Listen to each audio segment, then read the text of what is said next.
Greetings, ladies and gentlemen, this is the Inept General, and welcome to my Skaven and Dark Elf unit stat comparison video.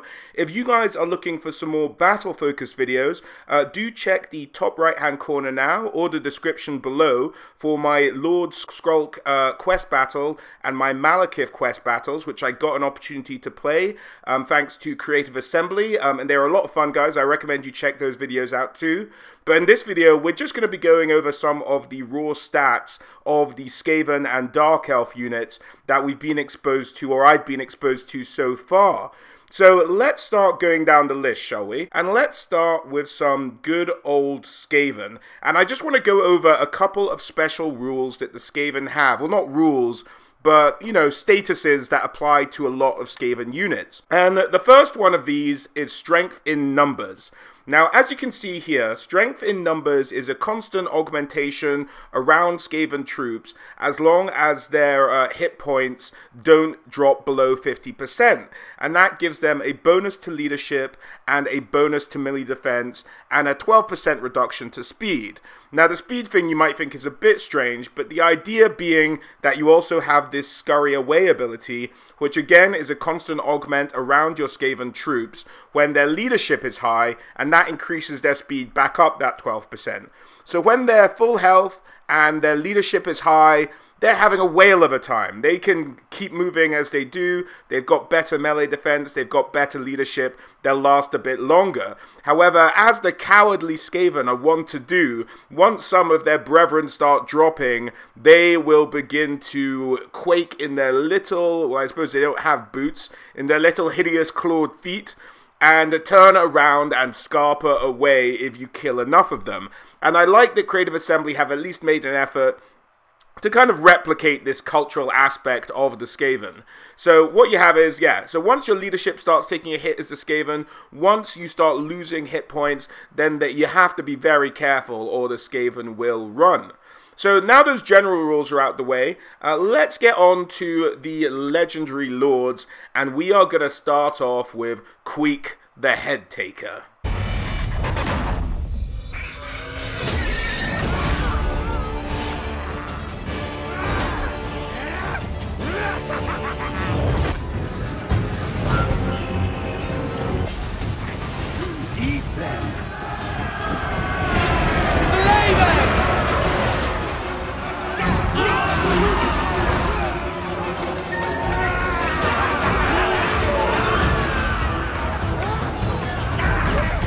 He's magnificent, isn't he? Now, as you can see here, guys, these are the only stats I was able to pull out for Queek, and they're from the campaign, and he's only about level 3 at this stage, so don't take these stats as the stats that you'll see Queek with in sort of custom battles or multiplayer or anything like that.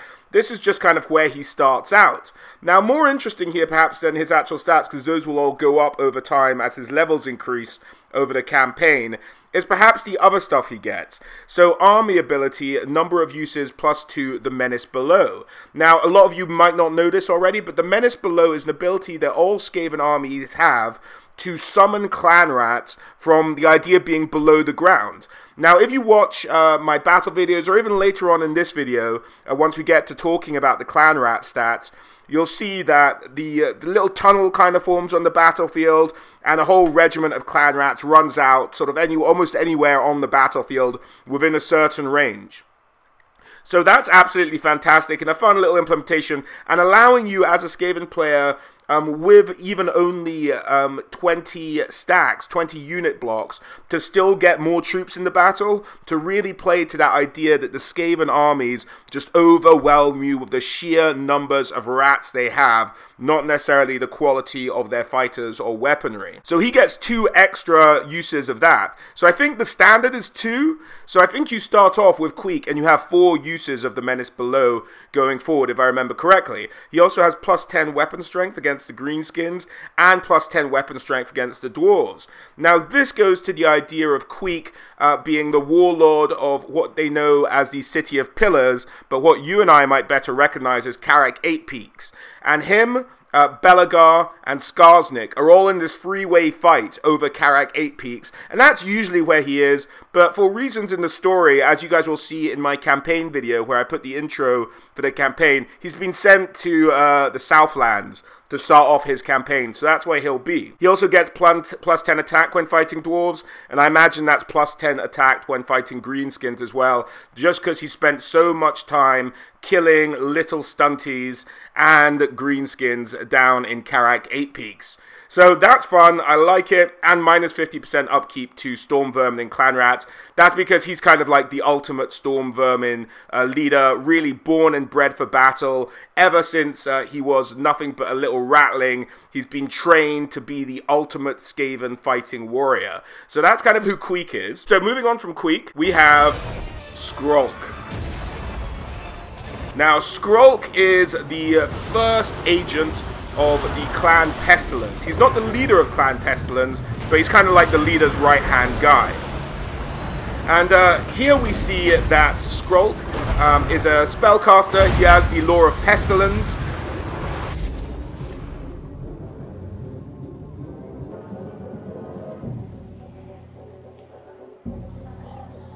He has just a couple of spells I was able to pull from my playthrough of the battle, but the dreaded 13th spell, which in the tabletop game would change a unit into Clanrat, so you're stealing a unit from your enemy and making them your own unit, which was hugely powerful. Now the dreaded 13th spell in this context is a little bit nerfed. Effectively, you're just calling up a unit of Death Runners, so it's not quite the same as taking away a regiment from the enemy. Which I was surprised to see, because we have seen Morgor in Total War Warhammer 1 be able to change a unit into Spawn. So it was a little bit disappointing to see, but at least you get some Death Runners rather than Clanrats out of it.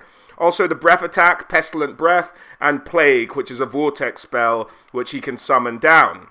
So let's compare him to some of the other magical lords. Now you'll notice that he's a spellcaster, but he also has decent melee combatant, and he has frenzy, much like all of the other plague monks, but we'll get to them a little bit further down the list. So you can see he has all the spells of pestilence. Now, if we look at his stats compared to some other spellcaster legendary lords, such as Malagor or Balthazar Gelt, we see he has more armor than either of them. His leadership is higher than both of theirs. His speed is higher than both of theirs. His melee attack is much higher than both of theirs.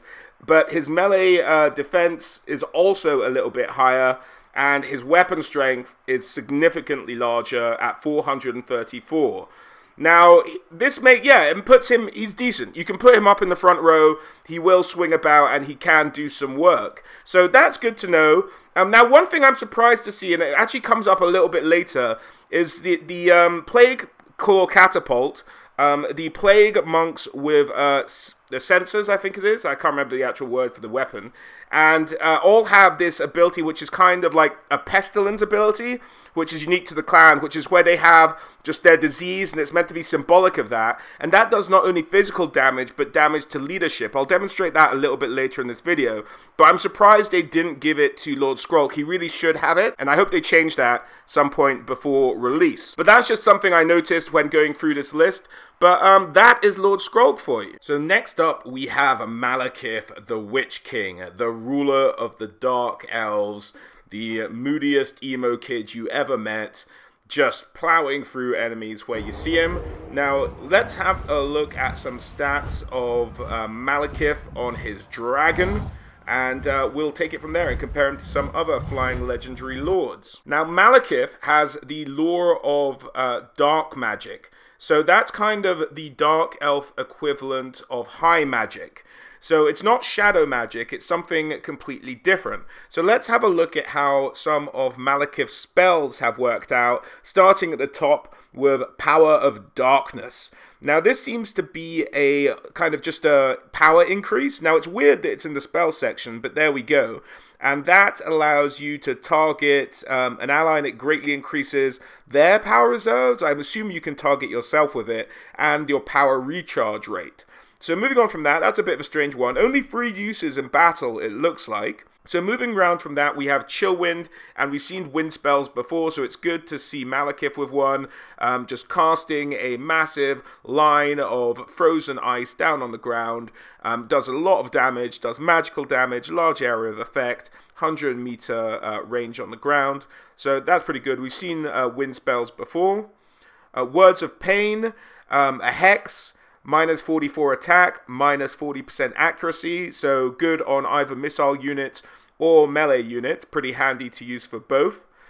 Vortex, Blade Wind, just summoning a bunching, swirling swords in the air. Yeah, Vortex spell, we've seen those before, causes magical damage, large area moving effect, strong versus multiple enemies. And then we have the Bombardment spell, and we have Soul Eater, which is direct damage spell, strong against single enemies, so kind of like the final transmutation equivalent for Malekith. Now it depends, we haven't seen all of these spells in action, and it just depends how they affect to really understand the balance of how dark magic fits into the laws of the other magic. Now the stats for Malekith we're looking at here are Malekith on his dragon, and as you can see on the kind of middle left hand side here, there are 3 uses of the dragon's breath weapon, and those can be absolutely devastating. On one of the battles I had with Malekith in the quest battle, I think with the dragon and combined with his magic, we got up to about 324 kills, and that was my first attempt at the battle. The battle I end up replaying for you guys is not the one I originally had. The one I originally had, I wasn't recording at the time. But yeah, he can be hugely devastating there, causes terror, armored, noxious breath, and a spellcaster. So let's compare him to some other guys in that kind of similar category. So we have him compared to Mannfred, Azag, and then just a Chaos Lord on a Chaos Dragon. Now, the armies in Total War Warhammer 1, the dragons will be upgraded to have breath weapons. I'm not sure about Azag's Wyvern. I'm not sure if Wyverns count amongst that, but the zombie dragon might have a breath weapon. The Chaos Dragon will definitely have a breath weapon. So let's take it from there and compare these guys and see how they stack up. So Malekith, higher armor than the rest of them, better leadership than the rest of them, same speed as the rest of them on the dragon. Azag's not really a dragon, so his is a little bit quicker. Melee attack comparable, 50 for Malekith, 48 for Mannfred. Melee defense, 45. Mannfred's is slightly better, so they kind of trade up there with Mannfred coming up on top overall, it looks like. And then weapon strength, this is maybe where Malekith comes into his own, 495 compared to Mannfred's 450. Azag sitting there at 480. The generic Chaos Sorcerer Lord is only at 380. So, you know, he's in that ballpark. He's a little bit better. He's the strongest of them, but just sort of around that area. And then charge bonus is the lowest for some reason, so not a great charge bonus on Malekith there. But overall, really a strong looking Lord, combined with the magic and the fact that he is a decent melee combatant, he will be very potent indeed. So moving on from Malekith, we have the Warlock Engineer. Now the Warlock Engineer is an interesting character. I didn't really get a close-up of him, guys, so I apologize for that.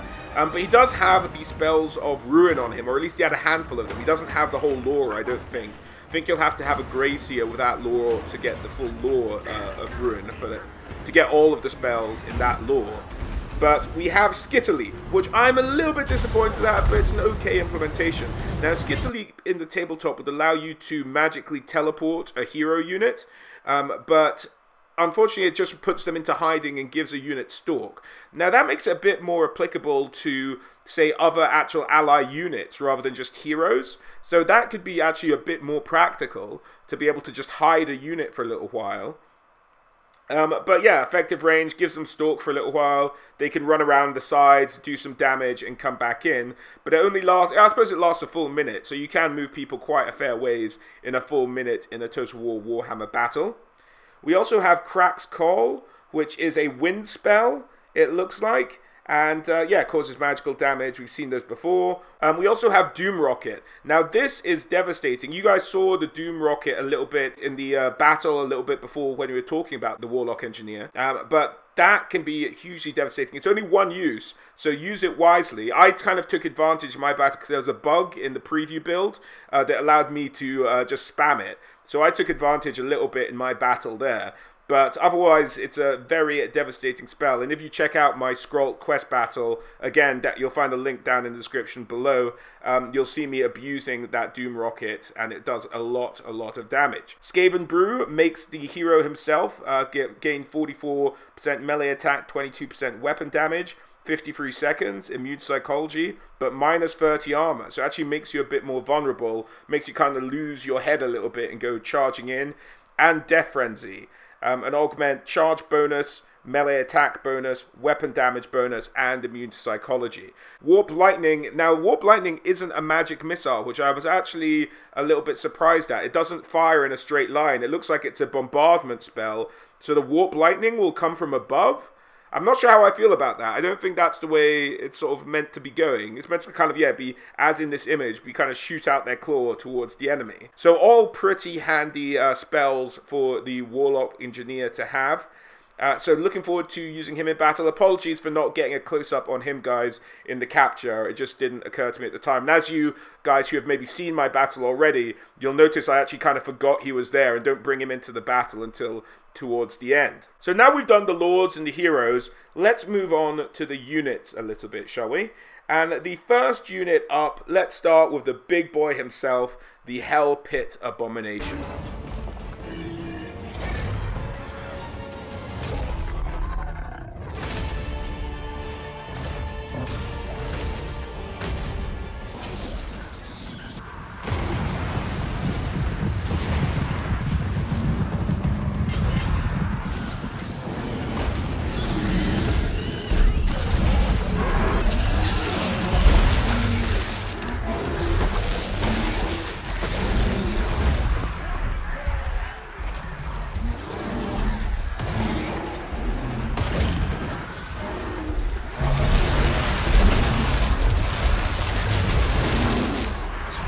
Absolutely monstrous. Look at this creature. So let's have a look at some of his special rules in particular. The first one is too horrible to die, which is effectively giving him regeneration, but this is the idea. They've done a similar thing with the Phoenix in the High Elf army. When the Phoenix dies and when the Hell Pit Abomination dies in the tabletop, they both have a chance to come back alive. Now, rather than just doing it on the odds that they had on tabletop, they've just given them a 50-50% chance here in Total War Warhammer. So he can come back up, be resurrected, and that will just kind of let him keep going. And he will just keep fighting. Now, the other aspect of this is that when he does die, the Hell Pit Abomination, he will spawn a unit of Skaven slaves. So they'll kind of like burst out of him and then keep fighting. Now, on the tabletop, it was a unit of, I think, just giant rats, which is kind of a swarm unit, but we haven't seen swarm units in Total War Warhammer yet. So it's going to be just a unit of Skaven slaves. So they will pop out and take his place when he dies to do a little bit of extra damage. Now, Skaven slaves aren't the most useful of units, as we will see later on in this video, but at least they've made an appearance and they're there. So let's compare him to some other monstrous creatures that we've seen in the Total War Warhammer series already. Start off against a comparison with the War Hydra. Now this is the Dark Elf unit. It has fiery breath, but and we'll compare them both to the Feral Stegodons, the Feral Mammoth, and the Dragon Ogre Shaggoths, which I think are just comparable units to put them up against.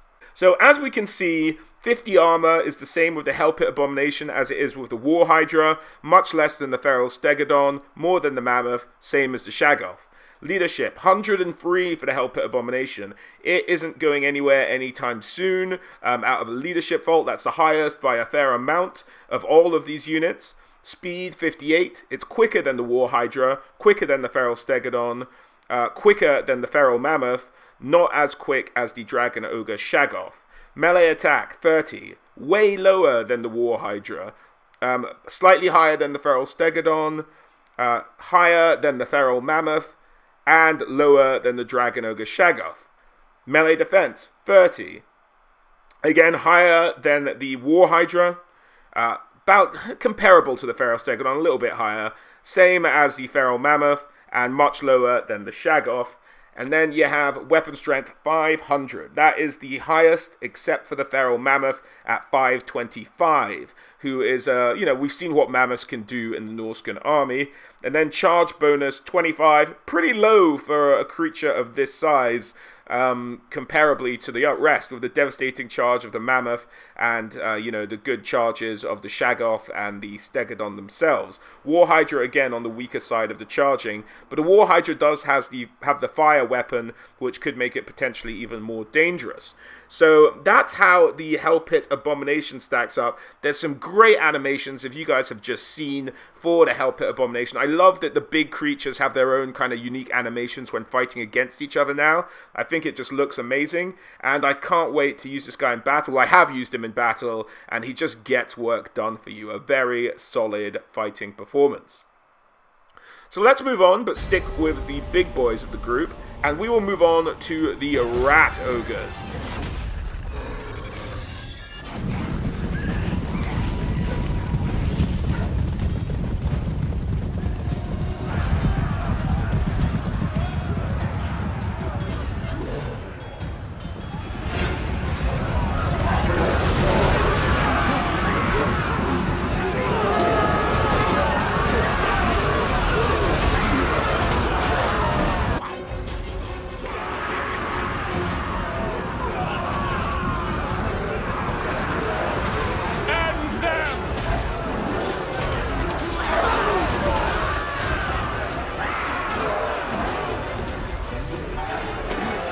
As you guys can see, these guys have a great charge. They dive into the air. They do all sorts of damage. So let's compare them to some of the other kind of 12-man large big boy units in the Total War series so far. So we'll put them up against the Kroxigors, the Norscan Ice Trolls, and the Chaos Trolls with armor. So they got 30 armor, same as a normal troll for the Rat Ogres. Now the Kroxigors, I'm not sure if we've seen the stat line for Kroxigors before. I actually don't think we have, so it's good to have them up here from that battle we played. So the Kroxigors have 100 armor, which is huge. That's almost that's more than the Chaos Armored Trolls. Now, leadership 65, much higher than the rest. The Kroxigors, you're going to need something around, although they do look like they're being adversely affected there because they're in a panic mode. They're in the middle of a fight there, so that might be taken for exception. It looks like they're probably up there a little bit higher than the Trolls normally, and that's where they're probably going to be. Speed, 60. Rat Ogres are rapid, much quicker than the Kroxigors, quicker than Trolls as well. Melee attack, 34, higher than Kroxigors, a little bit lower than Norscan Trolls, and a little bit lower than Chaos Armored Trolls. So that's something to bear in mind. Melee defense, 26, higher than Kroxigors, a little bit lower than Norscan Trolls, and a little bit higher than Chaos Armored Trolls. Weapon strength, 72. They don't hit as hard as the Kroxigors, or the Norscan Trolls, or the Chaos Trolls. So, they're rapid, but they're not as hard hitting. Charge bonus 45, highest charge bonus of the lot of them. So absolutely devastating on the charge. And they also have frenzy, bear in mind. That's an important aspect that these other huge monsters don't. But they don't have the regeneration of the trolls or anything like that. And all of these units cause fear, except for the Norscan Ice Trolls. So yours cause fear, and the Rat Ogres have Siege Attacker, which the Trolls don't seem to have at the current time. Or maybe I'd pull these images before Siege Attacker was a thing. Now that can't be possible because the Norscan Trolls would have had it otherwise. Sorry, just rambling to myself. Anyway, so that's how they stack up against these other monsters. As you can see, pretty impressive. Quick, hard-hitting, armor-piercing, frenzied, can do a lot of potential damage to you when they're on the go. Alright guys, moving on from the Trolls, let's go to the fan favorite, the Doomwheel.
Now, as we can see, the Doomwheel, I did not know what to compare the Doomwheel to. Is it a chariot? Is it a piece of artillery? It's classified as a war machine by the Total War guys, but so I just picked two random things I could think of, the Steam Tank and the Marauder Ice Wolves Chariot. That's because the Marauder Ice Wolves Chariot has the throwing axes, that does armor-piercing damage, like the Doomwheel. It also is kind of a chariot, it charges into stuff, and the Steam Tank is a kind of comparison as well, although one would expect it to be much hardier, which it is. So let's look at some of these hit points. Only 3,756 on the Doomwheel. It's not exactly the hardiest thing on the face of the planet. Armor, 100, respectable, more than the Ice Wolves Chariot, much less than the Steam Tank. One would assume the Steam Tank's essentially a tank. So leadership, 78, higher than the Marauder Ice Wolf Chariot, lower than the Steam Tank, which is unbreakable anyway, so it doesn't really matter. Speed, 72, much faster than the Steam Tank, not quite as fast as the Marauder Ice Wolf Chariot. Melee attack, 28, lower than the Steam Tank, lower than the Chariot. Defense, 36, much higher than the Steam Tank, and much higher than the Chariot as well. So, you know, it can kind of look after itself in melee defense. Now, here we go. Weapon strength, 300. This thing, when it hits like a truck. Well, literally like a truck. And it will just run you down. 300 weapon strength is huge on something like this. Look at the Ice Wolf Chariot, 53. The Steam Tank, 140. That is a huge amount of weapon strength. Charge bonus, only 40. Not a huge amount of action on the charge. And so, the way it was described to me to be able to use it is, rather than actually needing to charge into units, what you can actually do with the Doomwheel is just move it through units, and it will do damage to them as it moves through them. So I think that's been specially done for the Doomwheel, so that's something to look out for. So I'm not exactly 100% sure yet, having just not had a brief experience of the Doomwheel, exactly the best usage, whether you want to be charging it, or whether you just want to be moving it through units and letting it do damage as it goes. Also, it has the missile weapon on the front, of course. Ammo, 52. Magical ammunition. Now, the Steam Tank only has ammunition 40, and I've never really run out. You'd have to be hard-pressed to run out of cannon on the Steam Tank. And then you have the Marauder Ice Wolf Chariot with ammunition only 12. Now, range, 50. That's not great. The Marauder Ice Wolf Chariot has a longer range, and for those of you guys who have seen the Ice Wolf Chariot, its range isn't that great. Missile damage, 91, much higher than the Marauder Ice Wolf Chariot, but nowhere near what the Steam Tank can do in terms of its cannon. So that's kind of how it goes. Like, you kind of want to use it for melee. You don't want to leave it in combat for too long because it doesn't have a huge amount of hit points. I think, like a Chariot, you want to keep it moving through. Now, unless I was missing something when I played with the Doomwheel, which admittedly I only kind of briefly touched on. I only played that quest battle once or twice, and the missile weapon, I don't think you can aim. I think it just fires itself, which I think is accurate to the tabletop, if I remember correctly, as the Doomwheel, unless you rolled a certain dice, will just fire at the nearest unit. And I think it does that in this as well. So the Doomwheel will just fire at the nearest unit, and I don't think you can really aim it yourself. So there's a little bit of a lack of control there on your part. So that's how the Doomwheel rocks. Had a great introduction in the trailer, guys. I'm really looking forward to it. And it makes an interesting little cavalry-like addition to the Skaven, who of course don't have any real cavalry. So moving on from the Doomwheel, we have the Plagueclaw catapult.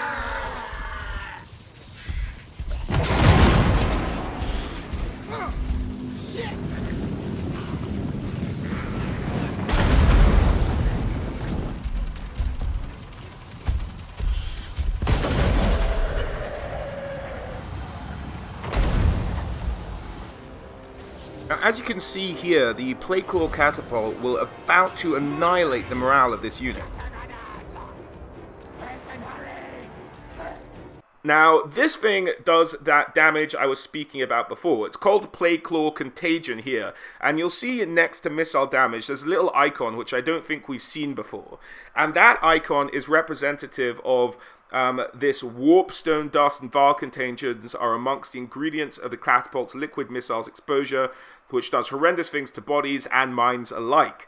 So that's what we pull up here with Plagueclaw Contagion. And you'll also see the Plague Censer Bearers also have the same little icon next to them. Now, as you saw in the little run-up that I just pointed out when it came up, is just the amount of leadership damage it can do when it hits a unit. It can completely crush their leadership. So that's where these guys will really come into their own.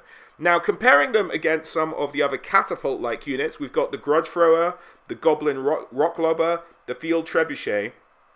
Has less armor than the Grudge Thrower, but more than the other two.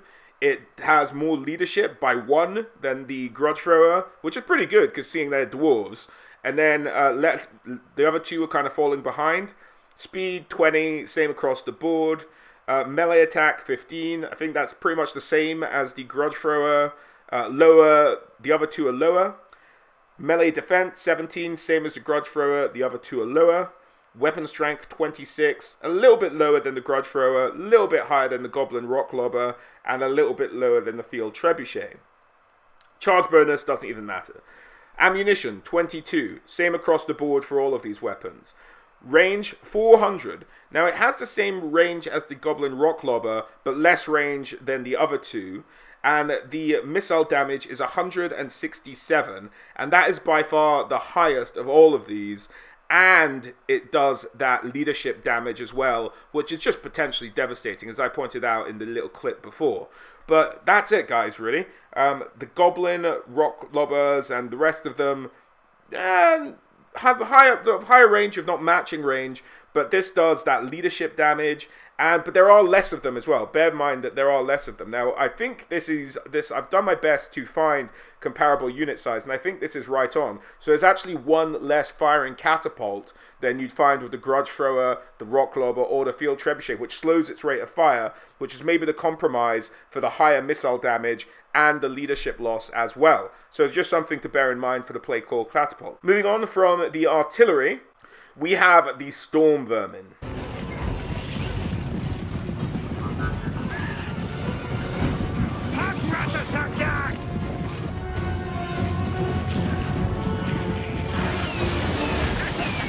Now, there are 2 variants of Stormvermin in Total War Warhammer 2. We'll start with the Halberd variant, the classic variant, as we've had in the tabletop. Now, these guys are okay, they're good, they're just not great. So we'll compare them to some other kind of elite halberdier units in Total War Warhammer 2. We have the Temple Guard, the Black Guard, and the Phoenix Guard, and we'll just throw in an Empire unit of halberdiers to kind of form a baseline of comparison. So as you guys can see, they don't have a huge amount of health, well, particularly when compared to the Temple Guard, but they also have less health than the Black Guard of Nagarond, and they have less health than the Phoenix Guard.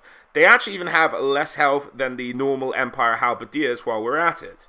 So they do have a high unit number though, 120, which means that each individual one even has less health than that.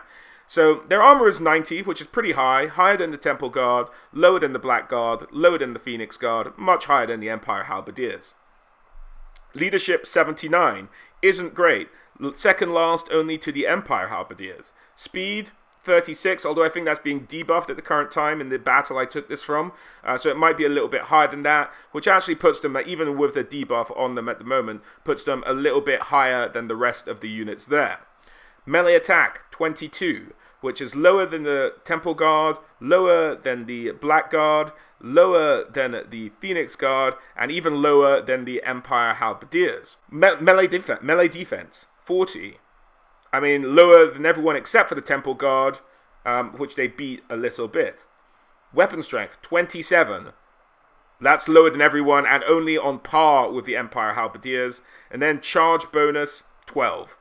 So you're not going to necessarily charge them in. Now, as you can see, these guys can't really stack up against the elite of the other armies in Total War Warhammer 2, but they are better than most other Skaven infantry. Now, as I kind of discussed in the campaign video, Skaven aren't really, at some point in the later game, they become more of an almost artillery army.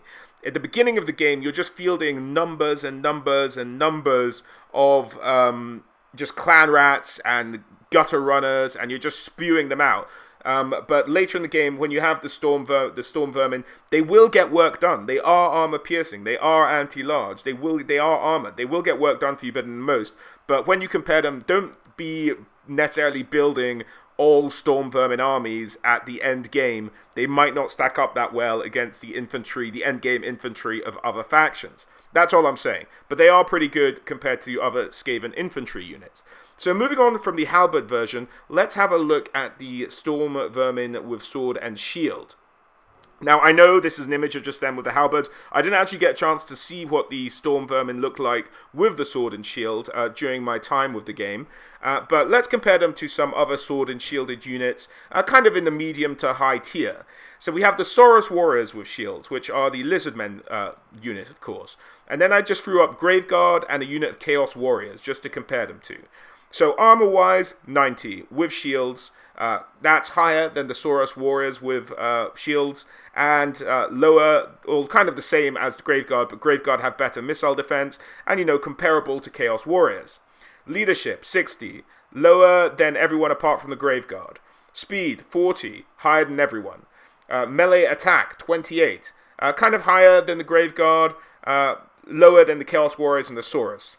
Melee defense, 36, same as the Graveguard, higher than the Saurus, and lower than the Chaos Warriors. Weapon strength, 32, lower than everybody. Charge bonus, 18, actually, you know, equal highest with everybody, up there with the Chaos Warriors. So yeah, don't be afraid to charge them in. But that's how they kind of stack up. They're kind of in this, I'd say they're kind of in the middle of the tier of these kind of 4 units of soldiers. They're they're not as good as Chaos Warriors. They can, I wouldn't want to say they could go toe-to-toe with Saurus Warriors, but there are a lot of them. Look at that unit size, 160, and they do have a good amount of health as well, at 8,640. That's higher than the Chaos Warriors, and higher than the Graveguard as well. So they can get some damage done. Yeah, again, capable, but not the best infantry in the game. So that's kind of the idea of the kind of elite Skaven infantry. They're good, but they're not great.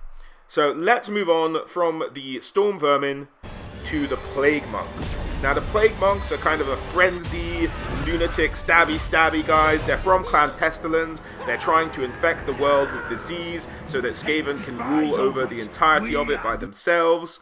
And so that's what these guys are. They are very similar to fanatics and things like that. So let's compare them to other lunatics in the games. So we have the Witch Elves, the Flagellants, the Forsaken, and the Marauder Berserkers, one of the newer additions. So, comparing them to the Witch Elves. Now bear in mind the Witch Elves are meant to be kind of an elite unit, whereas Plague Monks I think are more middle tier aspecty. So just bear that one in mind as we go through this. So, armor, 10. As with many of these units, not a huge amount of armor. Lower than the Witch Elves by a bit. Of course, Flagellants have no armor. Forsaken have a good amount of armor. And Marauder Berserker. So it's kind of like in that Witch Elf, Marauder Berserker kind of area. Leadership, 83. Pretty high. Higher than the Witch Elves. Not as high as Flagellants. They're unbreakable anyway. Higher than the Forsaken. And higher than the Marauder Berserkers. Speed, 37. Not as quick as the Witch Elves. Quick as the Flagellants, which is actually quite unusual for Skaven to be just as quick as humans. They're usually a little bit faster. Not as quick as Forsaken, and, you know what, same speed as Marauder Berserkers. I think that might change before the release of the endgame, as all other Skaven infantry units have been quicker than their human counterparts, but we'll have to wait and see for that. Melee attack, 34. Much lower than the Witch Elves, which is kind of to be expected. Higher than the Flagellants though, which I think is a fairer comparison, around the same as the Forsaken, and lower than the Marauder Berserkers. Melee defense, 32, higher than the Witch Elves defense by a little bit, much higher than the Flagellants one, higher than the Forsaken, and higher than the Marauder Berserkers, which is interesting that you have a Frenzy unit which has a half-decent melee defense stat, actually. So they're not necessarily as killable in melee as some of their counterparts. Weapon strength, 39. That's pretty high, higher than the Witch Elves, higher than the Flagellants, not as high as the Forsaken or the Marauder Berserkers, however. And charge bonus 22, that's the lowest of the charge bonuses. Skaven are only little creatures, they're not going to have the hugest charges. So that's them compared to their frenzied counterparts in other factions, and which I think is a fair comparison. So they can do a lot of damage, and they can get a lot of work done, but bear in mind one thing, there's 90 of them, and that's kind of a small unit compared to something like the Forsaken at 80, and everyone else is kind of around 100, 120. So just something else to bear in mind there. Also, health-wise, they have the lowest health of the lot as well, so not as much to hold on to, although they do have that higher melee defense. So there is also an upgradable version of the Plague Monks, and that is the Plague Monk Censer Bearers.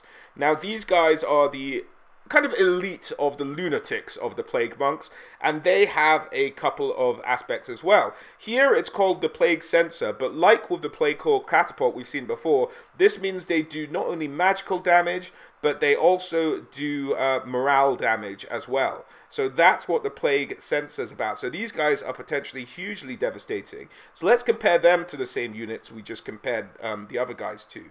So there again, health a little bit low, hit points wise. Armor the same. Leadership, I think around the same if I remember correctly. Speed, 37. Again, same with the humans, which might change, I suspect. Melee attack, 40.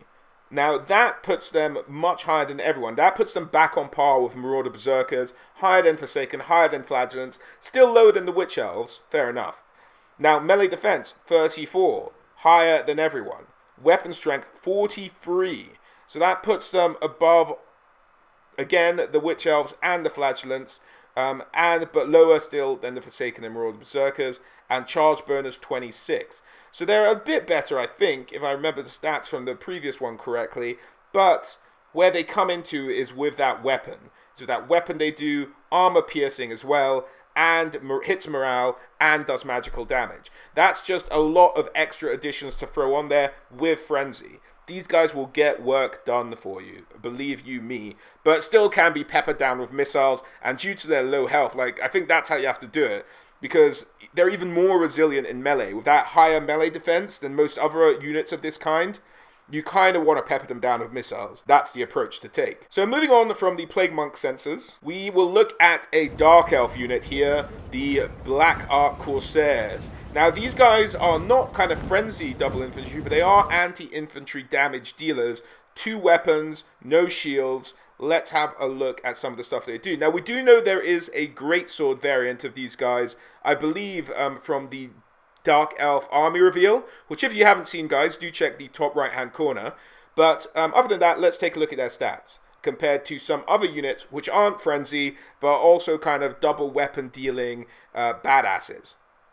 Now, armor, 80. That's probably a lot down to the Sea Dragon Cloak idea, which gives them missile resistance as well. But this puts them much higher than all of the rest of these kind of two-handed weapon attackers. Leadership, 73. Again, the highest. Speed, 40. Not necessarily the highest. Higher than Gobos and Beastmen, though. Melee attack, 34. Lower than the War Dancers.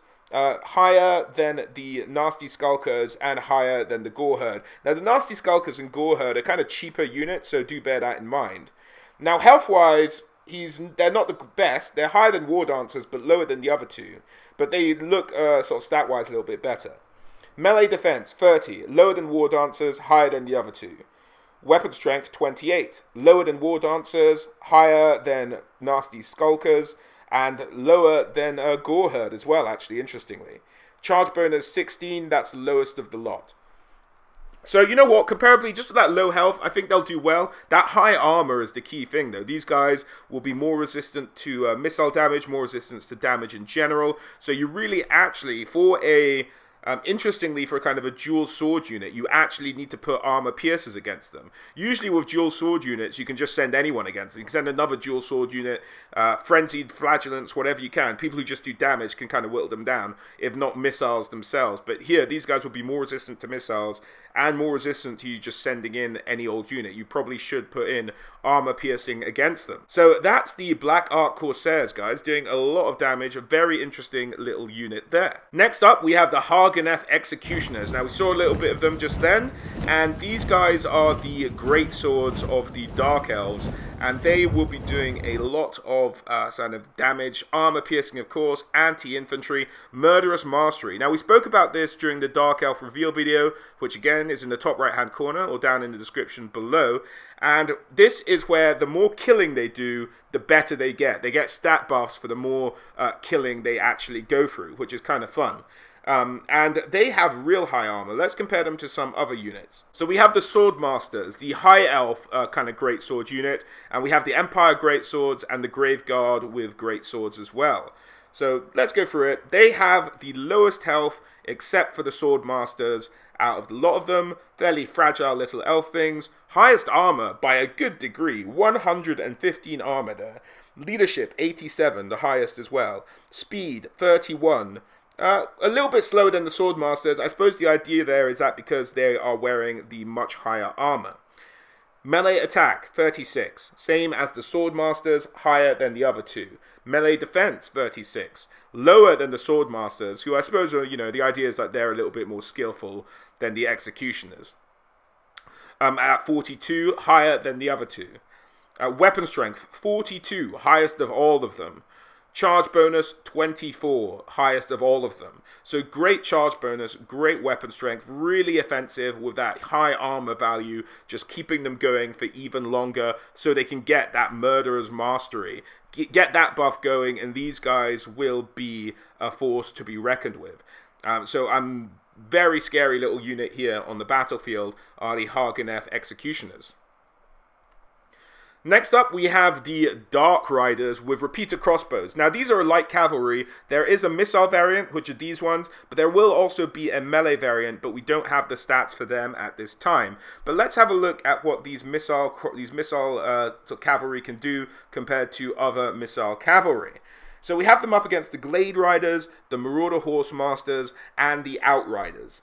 So when we put these guys up against each other, we can see that, they have comparable health towards the high end, not as high as the Glade Riders, but higher than the other two. Armor 30, same as Outriders, lower than Marauder Horsemasters, and higher than Glade Riders. Leadership 55, same as Glade Riders, real close to Marauder Horsemasters, and not too far away from Outriders either. 92 makes them the second quickest. Melee attack 18, not great at melee, these guys. They are the second lowest, only after the Outriders. Melee defense 16, again second lowest, only after the Outriders. Weapon strength 24, kind of on par with everybody else. The Glade Riders are one less, but that's about it. Charge bonus 14, lowest of the lot. Ammunition 16, same as Marauder Horsemasters, lower than the other two. And range 105. Now, this isn't a great range. This is somewhere between Marauder Horsemasters and something like the Outriders or even the Glade Riders. And, yeah, not great range, but one has to imagine because they have repeater crossbows, they can fire more frequently, which is a stat that we can't see. So that might be the kind of balancing act here, that they just fire more often than something like the Glade Riders or the Outriders or any of the others. But that, as I said, is a stat we just can't see. Now, their missile damage is the same as the Glade Riders with their bows, lower than the other two. So, interesting. I think this will have to be tested, this unit, to see how frequently they do fire. But that range could make them suffer a little bit because anything else, any of the others can, if they ever get involved in a massive micro shoot-off with any other cavalry, that's kind of what's going to happen. So yeah, that's an interesting little mode. They do, of course, have Vanguard, as all of these units do, in fact, and Murderous Intent or Mastery, or whatever that special rule is for the Dark Elves. So there we go, guys. That's the Dark Rider repeater crossbows. Now, back to some Skaven. We have the Poison Wind globadiers. Now, these guys are a kind of invention from Clan Scryer. They do look a little bit like Clan Pestilence inspired, one might assume, but they're not. So we're not expecting them to have that little bonus to leadership, no, I want to say leadership damage, but loss of leadership when there are missiles attack. But as with many Skaven units, now this is something to watch out for, they again have magic damage. Do not put an army of Hex Wraiths against the Skaven. It's a terrible idea. So they do armor piercing and anti-large damage, and these guys are frozen little glass globes of poison over at people. Now, their range isn't great, so let's compare them to some other units whose range isn't fantastic and see how they stack up. So we've got the Skink Skirmishers from the Lizardmen army, we've got the Rangers from the Dwarves, and we have Marauder Hunters, of course, from the Norscan army. So let's have a look. 90 armor. Way higher than everyone, including the Dwarven Rangers. Leadership, 74. Higher than everybody. Speed, 36. Interestingly lower than everyone, but that's because I think they're wearing all this gear and stuff. I think that's the idea. Well, actually not lower than everyone. Lower than the Skinks, higher than the other two. Melee defense, 18, melee attack even, 18. Higher than Skinks, lower than Rangers, and lower, of course, than Marauder Hunters. Melee defense, 22. Higher than Skinks. Same as Rangers with great weapons, and actually better than Marauder Hunters. So, you know, they don't have bad melee defense. Weapon strength, 26. Higher than the Skinks by 1, not by much. A little bit lower than the Rangers, and, you know, a little bit lower than the Marauder Hunters as well. Charge bonus, who cares? Ammunition, 12. So limited ammunition here. Now, fair enough, the Rangers and the Marauders both have less ammunition, but there's not a huge amount of ammunition, just something to bear in mind. Range, 75. Now, this is the same range as Dwarven Rangers with great weapons, so the axe-throwing Dwarven Rangers, just something to bear in mind. So that's bang on. That'll give you an idea of the range in which they can fire. Missile damage, 39. Now, this is the biggest missile damage by far. Anti-large, armor-piercing, magic. Bear that all in mind. That's the damage they can do. So, can be a very handy unit to have just in the backlines, throwing these in. Now, on the tabletop, they had special rules around being able to throw into certain units, as a lot of Skaven artillery does. But yeah, so these guys are potentially hugely dangerous. Just in the backline, can do just all kinds of different magic. They're good against almost anything that comes up against them. So a pretty handy unit to have, especially if you can get them round a flank or something. Maybe cast that Skitter Leap on them, allow them to stalk, get round behind a unit and just bombard them with poison globes. So that's them for you. They don't have Vanguard or anything like that, as some of these units do with the Skinks and the Rangers. They're just there to do the damage from the back lines. Next up is the Warpfire Throwers.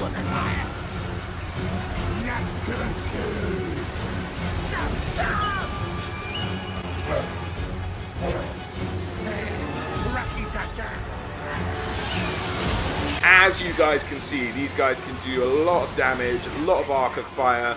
Now, there's only one unit really to compare them to, and that is the Iron Drakes. So they're both flamethrower infantry, armored, anti-infantry. Well, the Warpfire Thrower isn't armored. So let's compare how they stack up against one another. Now, bear in mind, again, with the Warpfire Thrower, it's magical damage. Not just fire damage, but magical damage as well. So just something to bear in mind. They have a little bit less health than the Iron Drakes. There's more of them, though. So that's something interesting to bear in mind. They have less armor, less leadership, more speed. They can get around a little bit quicker, which is actually handy. Melee attack, 16, comparable. Melee defense, 16. That's a lot lower than the Dwarven one of 27. Weapon strength, 18, the same. Charge bonus, 6 versus 2. Both are really irrelevant. Ammunition, 25, the same. Range, 80, the same. Missile damage for the Iron Drakes, 139 compared to the missile damage of the Warpfire Thrower, which is 103. But they've given the Warpfire Thrower that little icon that some of the Clan Pestilence units had, despite the fact that it's not being a Clan Pestilence weapon, which means that it will damage morale hugely. Not just being under fire, but it will also do huge amounts of morale damage. So these guys can be particularly effective at chasing away units, not just doing huge amounts of damage to them. So bear that in mind. Makes them maybe almost, I'd argue, maybe almost more useful than the Iron Drakes. Plus, that with that extra speed they can get around with, something very much to watch out for and be careful of, these crazy fire-wielding lunatics. Alright guys, moving on from here, we have Harpies. Now, we've seen the Harpies before. They're exactly the same as the Beastmen Harpies. Enough said, really. Let's keep the train going. So, after the Harpies, we have the Gutter Runners. Now, I apologize, guys. I couldn't really get a close-up, but you see them from the back here. Now, the Gutter Runners are kind of a missile infantry. They can throw stuff, but they're also not bad against, you know, going into combat. Let's have a quick look at an ability they have, which is Snare, which means that even the lowest run, like Gutter Runners are the lowest rung on this upgrade tree. You get Gutter Runners with slingshots, which have a bit more range, and then you get Night Runners, which are kind of like an upgraded version.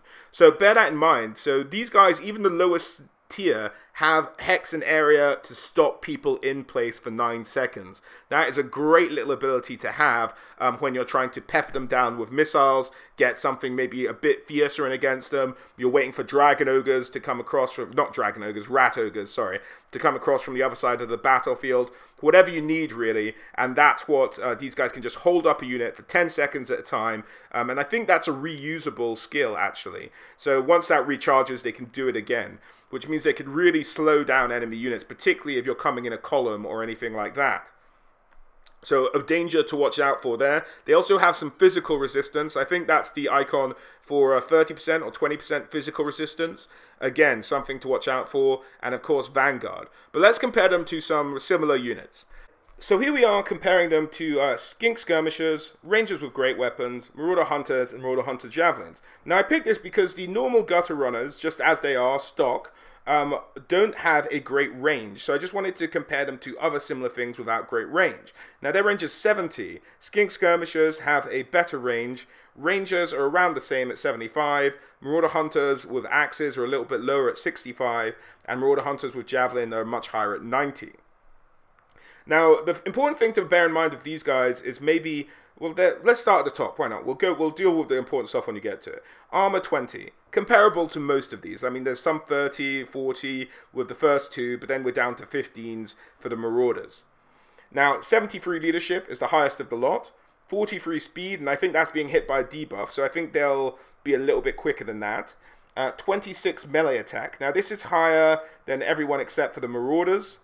And you have 32 melee defense, which is higher again than everybody, actually, including the Marauders. So they have good melee defense for a unit. And they also have 28 weapon strength, which is on par with the Rangers with Great Weapons, although they do have armor piercing, which these guys don't. And it's on par with the Marauders with Hunters with with axes, but apparently not as good as the Marauder Hunters with Javelins, which is actually a little bit surprising.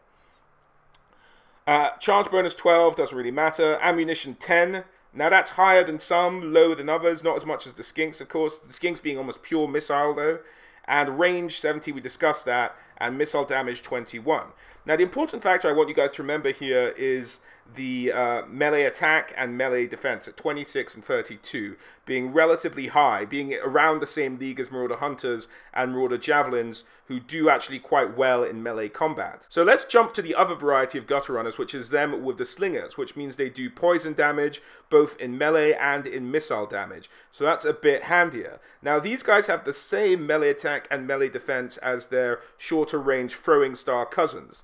So let's compare them to actually more fighty units. So we have the Lefern Sea Guard, who also do missiles, and they're also considered a fighting unit. And we have 3 Company Militia.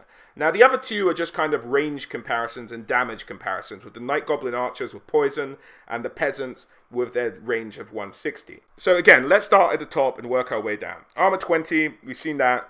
Higher than the Peasants and the Night Goblins. Not as high as the as the kind of mixed fighting unit militia missiles. Leadership 71. Not as high as the Lefern Sea Guard, but higher than the others. Speed 43. We've seen these before. Now here we go. Melee attack 26. Higher than the Lefern Sea Guard. A little bit lower than the 3 Company Militia, and of course higher than the other 2. Melee defense 32. Lower than the Lefern Sea Guard. And higher than the 3 Company Militia. So these guys could potentially, they have less health than the 3 Company Militia, but take a unit of 3 Company Militia potentially. Now, weapon strength, again, we've done 28, about the same as Lefern Sea Guard, but they have the anti-large, of course. Same as the 3 Company Militia, comparable to Night Goblin Archers, oddly enough, and a little bit higher than Peasant Bowmen. Charge bonus, no one really cares. Ammunition 22, same as Laverne Seaguard, higher than Free Company, a little bit lower than Night Goblins, and the same as Peasant Bows. Now, here's their range 140 for slings, which is pretty good. Now, if you compare that to Laverne Seaguard, who have straight up Elven Bows at 165, their range beats Free Company Militia, their range beats Night Goblin Archers, and their range is a little bit less than Peasant Bowmen, but it gives you a point of comparison, 20 lower than Peasant Bowmen. So that's where they kind of are. That 140 range is pretty impressive, and 13 missile damage. That's not huge. That's down by Night Goblin Archer standards, but they do poison, and they do have that snare ability. So they can run away, peppering you, slowing you down, snaring you. These guys will be a nightmare for any... Actually, I'd say these guys are almost uncatchable for any infantry, short of monstrous infantry, for almost any infantry to catch. I mean, they're just too rapid. The fact they're poisoning you, the fact they're snaring you, there's a lot of stuff going on there. So very good little unit, and they have that physical resistance as well. So worth bearing that all in mind, and I think that is firing while on the move. So that's something as well. I think that's what that icon is down underneath their thing. Do tell me in the comments if I'm wrong on that one, but I think that's firing on the move, which again, they're just running away. They'll pepper you, they'll poison you, they'll throw a net down on you. Even if you're cavalry, they'll probably do that, and that'll slow you down a bit as well. So a potentially hugely dangerous unit. And bear in mind, there's still the Night Runners to come, which are meant to be, I think, just better versions of these guys. So they can get around, they can kill a missile. I mean, they would kill something like those Night Goblin Archers easily. They could kill something like even the Peasant Bowmen fairly easily if they caught them in melee combat. So yeah, it's just something to watch out for. So moving on from the Gutter Runners, we have the Darkshards. Now these guys are the repeater crossbows, kind of missile infantry of the Dark Elves. So let's compare them to other missile infantry with crossbows. We've got the crossbowmen, the quarrelers, and the rangers, with just the normal rangers with crossbows. So armor 40 with good missile resistance. They do have a shield.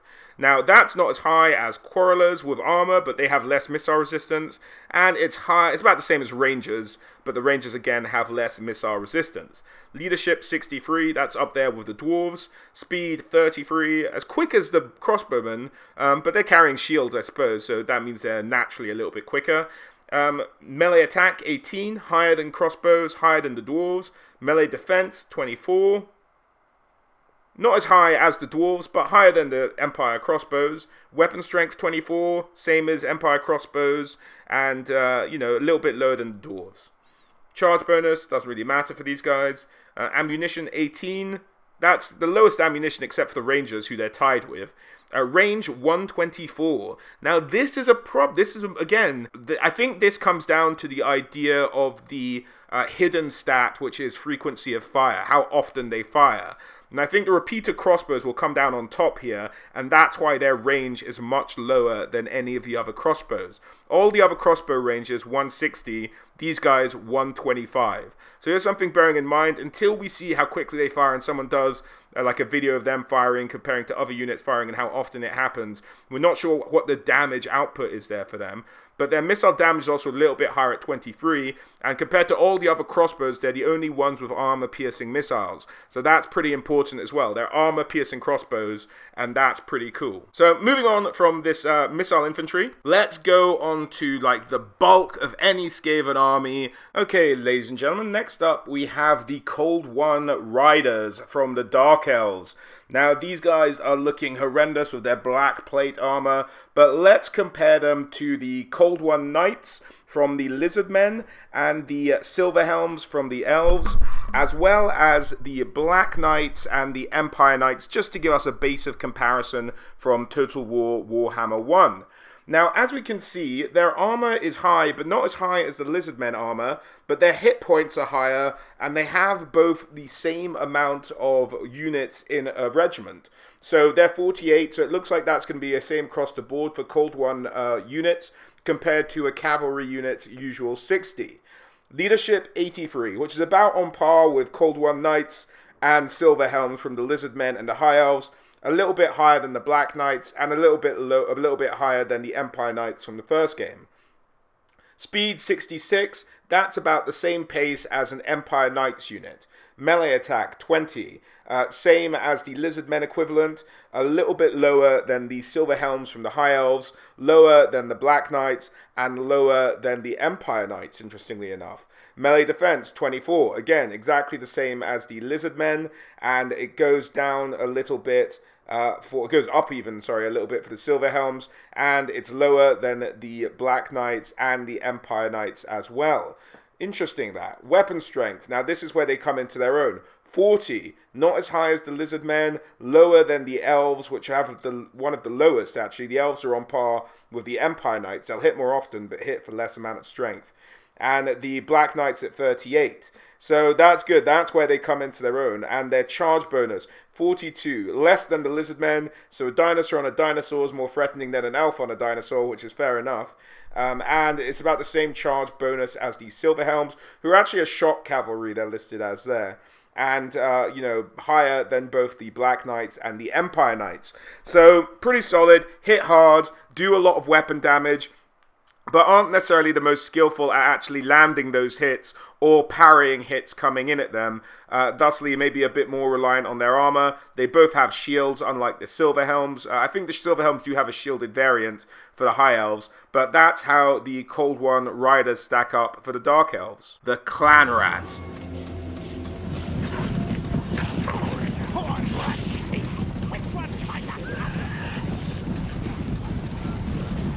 As you can see, here is some dwellers below where tunnels appear and Clanrats just run out, which we spoke about earlier. But Clanrats on the whole will make up a huge portion, particularly of your army units early on, and I like the way their only descriptor is Meat Shield. So they do have the skills there that all the Skaven have had that I mentioned before, which is Scurry Away, and the other one kind of leaves me for now, but you guys have seen them. So they can only really be compared to men-at-arms with just the sword, because these guys don't have shields or anything. That's the only unit I could even think of comparing them to. Now, there are more of them at 160 compared to the 120 of the men-at-arms. Their armors are similar, 5 off. Leadership, similar. Speed, the Skaven are quicker. Attack, Skaven are less melee attack. Melee defense, Skaven are lower than that, than the men-at-arms. Weapon strength, 26, same weapon strength. Charge bonus, 10 compared to 12. So the Clanrats really are rubbish. Like they have a good amount of health, so they will be a meat shield. Like they can take a good amount of killing. But I think it stands, in good stead to just like how much, like just making up the numbers these Clanrats can act as. Now this is before they get any kit. So let's compare them to when they have a bit more kit, shall we? And we'll compare them to them with shields now. So we're going a little bit up the tier here from just men-at-arms without shields. So let's look at Empire Swordsmen, Marauders with axes, just plain old Marauders, and Skeleton Warriors, shall we? These aren't exactly the elite, but you know, let's compare them. 25 armor with shield compared to the 30, 15, 20. So it's kind of in the ballpark with the Clanrats for their armor. Leadership, lower than everyone except for the skeletons. Speed, 42, quicker than everybody. Melee attack, 24. I think that's the lowest apart from the skeletons. Melee defense, 22, same as the skeletons, and lower than... Oh no, actually, Marauders are lower at the lowest, but I think they were suffering a buff of some kind when this stat was... debuff of some kind when this was taken. So that's them. Weapon strength 26, same as Skeleton Warriors, lower than everybody else, and charge bonus 12, higher than Skeleton Warriors, lower than everybody else. So again, they're not great. They're kind of just in the middle there of these lower tier infantry units. So let's move on to Clanrats with spears. Compare them to other units just with spears, no shields. 25 armor, again compared to the 15, 40, and 30 of the Eternal Guard, Empire Spearmen, and Ungor Spear Herd. Leadership, 45. Not great. Lowest of them all. Speed, 42, again the quickest. Melee attack, 18. Pretty low, but you know, in the ballpark. 18 to 20 for the Ungor Spears. Melee defense, 22, same as Ungor Spears. Weapon strength, 23, compared to, you know, we're looking at 23, 22, 23, 24, 25 between these lots. So they're in the ballpark. Charge bonus, 6, again, between 4, 6, 8, 12, in the ballpark. But not great. Again, middle of the tier for all of these similar kinds of units. Not the worst, not the best. And then we have spears with shields. Let's compare them to just Elven Spearmen, Saurus with shields, Spearmen with shields from the Empire, and Ungor Spear Herd with shields. Now, 25 armor again, 45 leadership. We've gone through these enough times to know that leadership is low. Speed 42, quickest, and melee attack 18. Now, this is when they start to drop out. They're the lowest melee attack, I think lowest melee defense, yep, and lowest weapon strength. Oh no, apart from the Ungor Spearman Herd have one less. And then charge bonus. So they're pretty much a low tier of spearmen with shields. Now let's look at the dirt of the dirt, Skaven slaves. Not only are they meat shields, but they're also expendable meat shields. So let's have a look at only things we can compare them to: zombies, peasant mob, and gobbos. Alright, let's have a look here. Armor 0, lowest of the lot. Leadership 30, on par with zombies, that's about it. Speed 42, they're quick, they can get around the Skaven slaves, I'll give them that. Melee attack 12, which is actually not bad, better than zombies, lower than peasants, lower than gobbos. Melee defense 12, better than zombies, better than peasants, lower than gobbos. Weapon strength 18, compared to same as zombies, higher than peasants, lower than gobbos. And charge bonus 6, better than zombies, lower than the other two. So it does what it says on the tin. 7,560 health. That's down by gobbo unit standards. It's not a lot, so even if you are cutting through them, you'll cut through them quicker than necessarily. I think almost... Well, the melee defense is the thing that makes them stick out. So you'll cut through them at a little bit quicker than peasant mob.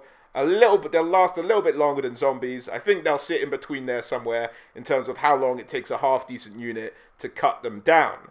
So that's the Skaven slaves there, guys. That's about the end of the units we've managed to have a look at in the preview I got from Creative Assembly, and there are still some units missing. We are, of course, missing the Warp Lightning Cannon stats. Haven't seen that. We haven't seen the stats for Night Runners as of yet. I just didn't get that far. I may have seen it in the campaign. I could have pulled it up, but my campaign footage, as I mentioned in some other videos, was lost. They had to give me replacement footage, which didn't have all the information I'd originally captured, unfortunately. So we are missing a number of units. They may pop up in other people's videos, but I haven't managed to catch them as of the time of the embargo. So we're missing the Warp Lightning Cannon. We're also missing the Screaming Bell, which we saw in the trailer. And we are missing some units for the Dark Elves as well. We haven't seen the Dark Riders with spears. We haven't seen the Shrine of Cain stats either. So some of these big kind of chariot stats we haven't seen yet. And you haven't seen all the variants of the Cold One Knights either, I don't think. So there's still a couple of mysteries out there we can look forward to being unveiled over the next few weeks. But the game's not too far away, guys. Hope you guys are excited as I am. As always, a huge thank you to my patrons, Huli, Reese, Colin, Mateus, Samuel, Matthews, David, Peter, Sign of the Emperor, Niblets, Calef, Nigel, Hankster, Zelha, and James. Thank you guys for supporting me, and thank you all for watching, and I hope to catch you all on the next one. But before I go, guys, do check out the rest of the videos I put out today. Go onto my channel, see what I put up. Lots of Skaven, a bit of Dark Elf stuff as well. All really fun battle scenarios and things like that. So do check those out. Alright, guys, bye.